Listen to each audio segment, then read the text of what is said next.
Une liaison se forme entre deux atomes suite à la mise en commun de deux électrons célibataires, un peu comme une poignée de main. Comme on sait que les électrons se retrouvent dans des orbitales atomiques, il faudra, si on veut que les atomes puissent se partager leurs électrons, que ces orbitales occupent un espace commun. C'est pourquoi on représente souvent une liaison par un recouvrement d'orbitales. Prenons un exemple, la molécule la plus simple, soit H2. À l'aide des cases quantiques, on sait que l'électron d'un hydrogène se retrouve dans une orbitale 1s qui, rappelons-nous, est sphérique. Et si on veut créer une liaison en utilisant les électrons célibataires des deux atomes d'hydrogène, on devra les superposer en partie pour qu'ils puissent partager une même région de l'espace où on peut retrouver les deux électrons mis en commun, comme ceci.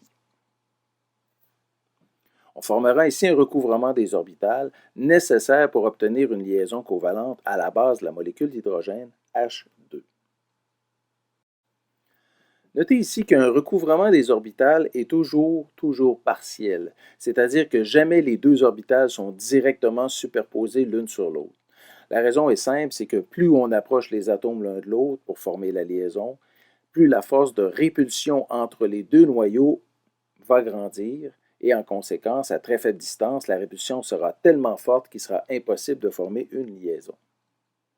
Le principe de recouvrement des orbitales s'applique peu importe les orbitales utilisées pour former une liaison covalente. Par exemple, le recouvrement d'une orbitale S et d'une orbitale P s'illustre de cette façon.